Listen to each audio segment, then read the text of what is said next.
Sometimes you just want to go to your local watering hole, where everybody knows your name. So what is it about Cheers that makes it rated as both the best and the worst sitcom out there? What's wrong with you? Why don't you want me? What's the problem? Well, step behind the bar, fill up a beer for Norm, and you'll learn that Cheers is full of surprises on the rocks. So let's order a round of secrets for one of the greatest sitcoms of all time. Cheers. I'm your host, Nostalgic Nick, and we're gonna find out exactly what they were drinking all those years, and the ultimate cliffhanger we almost got.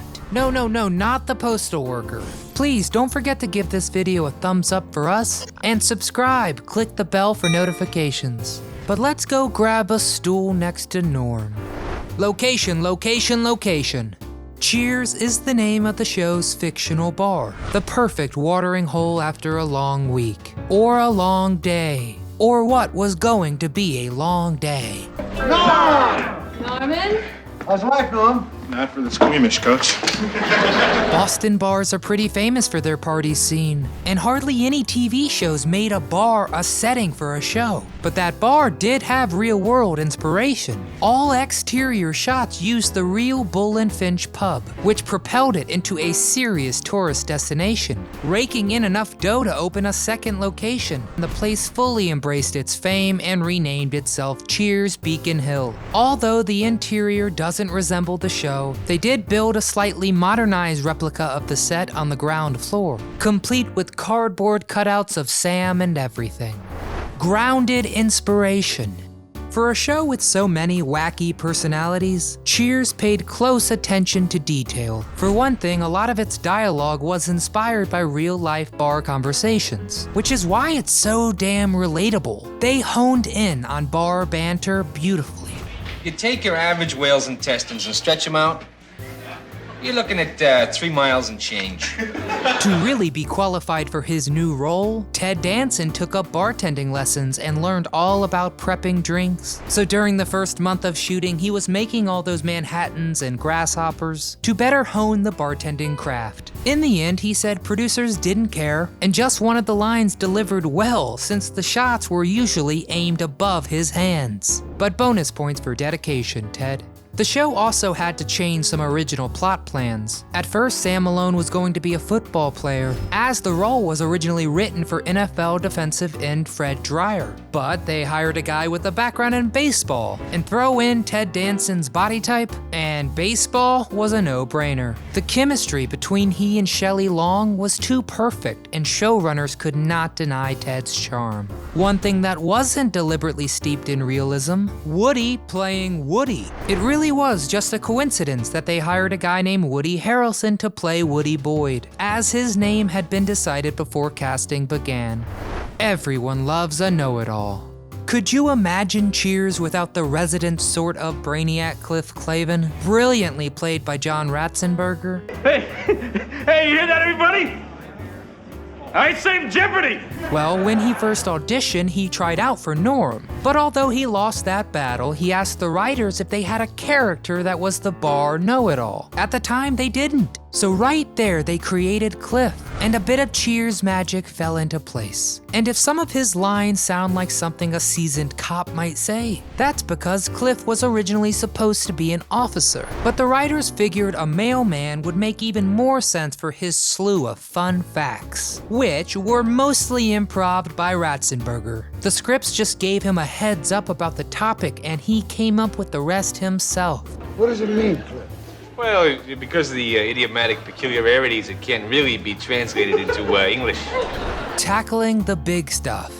For a sitcom, Cheers wasn't afraid to take things seriously. Sometimes it was fairly subtle too. Take for example, Sam always having water or seltzer nearby. That's because his character was a recovering alcoholic. And when breaking that habit, it's recommended to take up a newer, healthier one. Then there's the episode that almost was. Season 6 was supposed to end with a cliffhanger, having Sam learn that his ex-girlfriend tested positive for HIV. But they couldn't write the episode because of another social issue arising: the strike of the Writers Guild of America.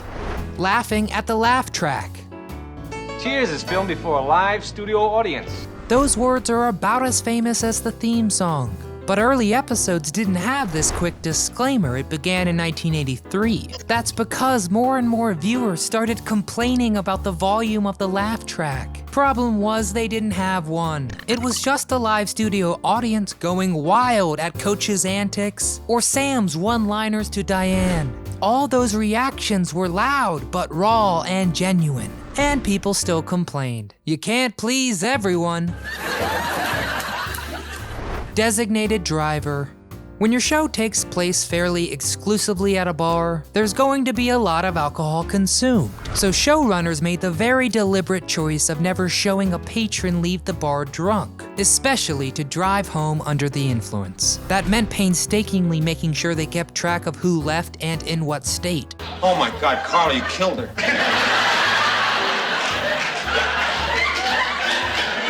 And this is the reason the script always had a patron call a cab or go with the designated driver. Pete hasn't had a thing to drink all night. He's our designated driver. Oh, I'm glad to hear it. That's a good idea, Pete. I'm not the designated driver.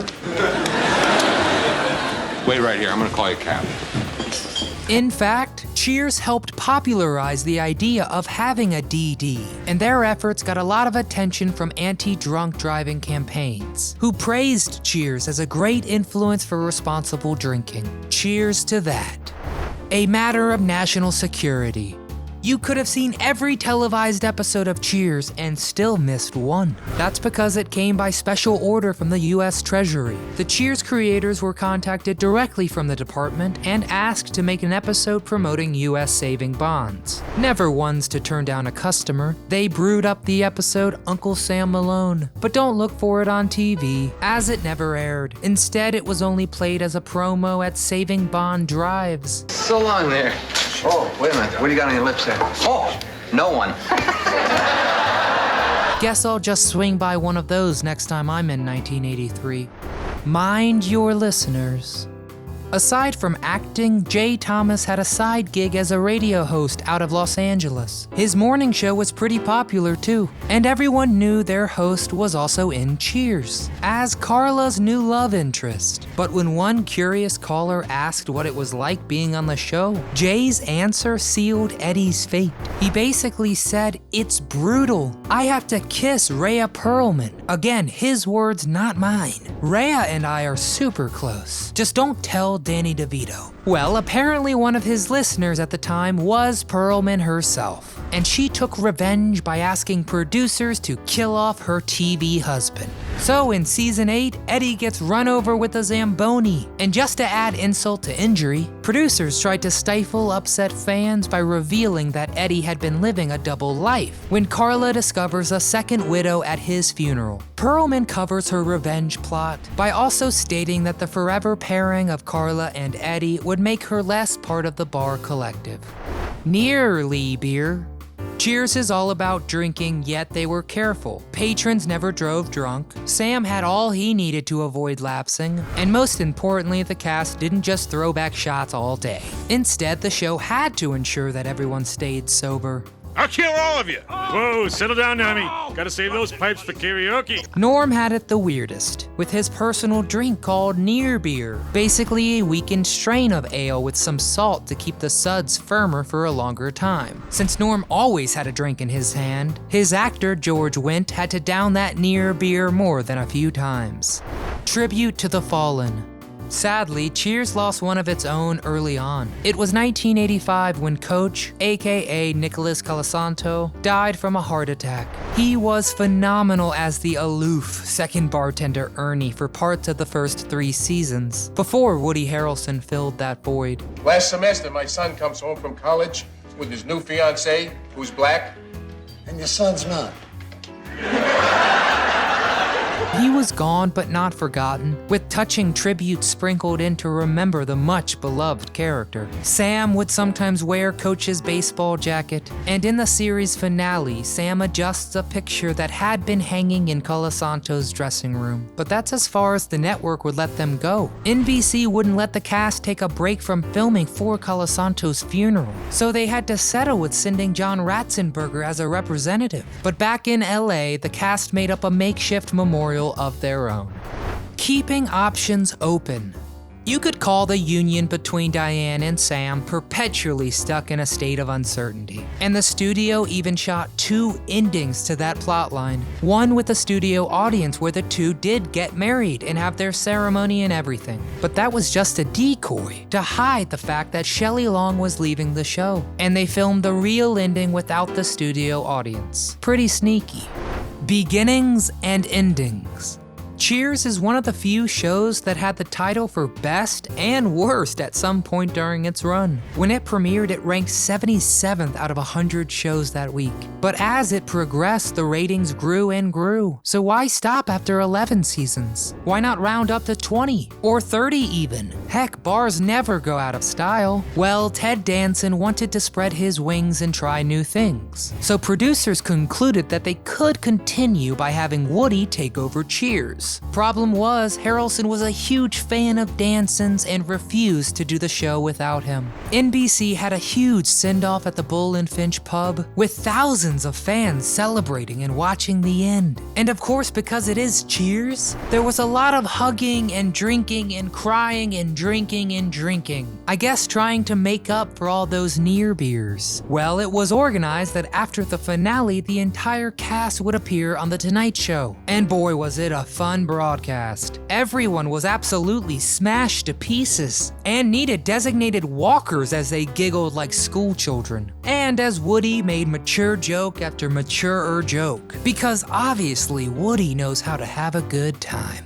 Who cried first, or did anybody? Money. Wait, Like a baby. Stan Laurel, man. He did a Stan Laurel. Do it. All right, yeah. Cheers gave viewers a place to call home for over a decade. A wonderful and immersive escape once a week. It truly was a one-of-a-kind series. So tell us, what's a great episode of Cheers that you remember fondly? What was a crazy and possibly improv fact of Cliff's that you'll never forget? Does anyone remember a good Norm excuse? Well, get in those comments and share your fondest memories below. Because as Cheers understood, we are stronger together. As always, please give this video a like and subscribe to the channel for more. From all of us here at Do You Remember, thanks so much for watching. This one is on the house.